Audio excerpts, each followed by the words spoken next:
सत्याच्या या मोर्चामध्ये मतचोरीचे अनेक दाखले नेते मंडळींनी दिले।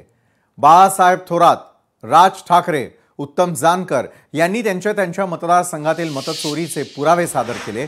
मात्र या सर्वांमध्ये उद्धव ठाकरेंनी केलेला आरोप हा मात्र अत्यंत गंभीर होता। भाषणावेळी उद्धव ठाकरे यांनी तर त्यांच्या सोबतच घडलेल्या एका अजब प्रकाराची माहिती देऊन टाकली।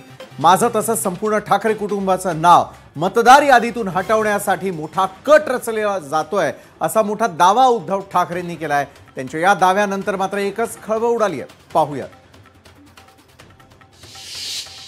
आज मी दाखवतो एक असा अर्ज आहे की त्याच्या अर्जाखाली एक शेर आहे।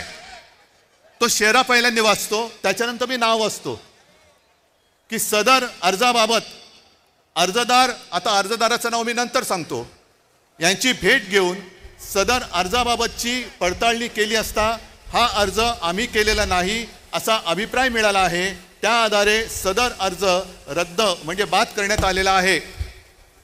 आणि हा अर्ज ज्याने अर्ज केलेलाच नाही, आपल्या नावाने ज्याने अर्ज तिकडे कोणी केला हे माहितीच नाही, त्या अर्जदाराने केलाय। आता हा अर्जदार शोधायचं कुठे? तर त्या अर्जदाराचं नाव आहे उद्धव बाळासाहेब ठाकरे।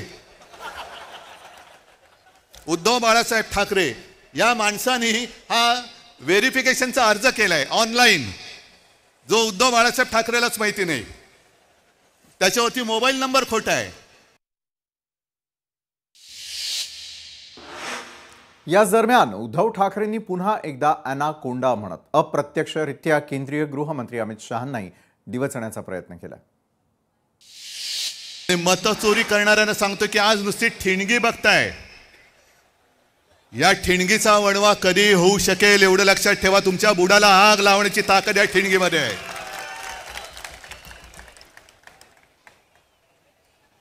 मध्यंतरी एक मी शब्द वापरला, तो गाजला। कोणता शब्द तुम्हाला कळेल? शोले मध्ये एक डायलॉग है, दूर गांव में जब आधी रात बच्चा रोता है तो माँ कहती है सो जा नहीं तो। तसं आज तुम्हाला सांगतोय की आता जागे झाला, जागे राहा, नाहीतर अनाकोंडा आ जाएगा। या अनाकोंडाला आता आपल्याला कोंडावंच लागेल, कारण नाहीतर सुधारणार नाहीत। बाळासाहेब थोरात, राज ठाकरे आणि उद्धव ठाकरे यांच्या भाषणानंतर लक्ष वेधून घेतलंय ते ज्येष्ठ नेते शरदचंद्रजी पवार यांनी। आपल्या भाषणादरम्यान त्यांनी महत्त्वाच्या मुद्द्यांवरती भाष्य केलं। तसंच आजच्या मोर्चाच्या एकजुटीनं संयुक्त महाराष्ट्राच्या चळवळीची आठवण झाल्याचं शरद पवार म्हणाले। आजचा हा मोर्चा मला काही जुन्या गोष्टी याचा आठवण करून देतो। मला असंच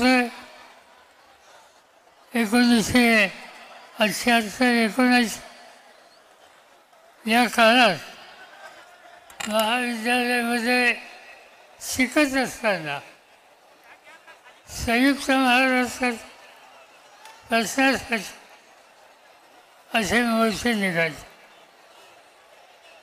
आणि काळा घोडा आणि त्याचा परिसर, तिचे मोर्चे एक प्रकारचा इतिहास निर्माण करणारे हे मोर्चे होते। आपण एवढंच म्हणतो की लोकशाहीमध्ये संविधानानं जो अधिकार तुम्हा आम्हाला दिला त्याचं जतन करणं याची आज वेळ आली। अनेक पक्षात आहोत, विचारधारा वेगळी आहे, कधी मतभेदी असतात, पण आज देशाची संसदीय लोकशाही ही शिकवायची असते, मताचा अधिकार हा शिकवायचा असते, तर तुम्हाला मला एक व्हावं लागेल।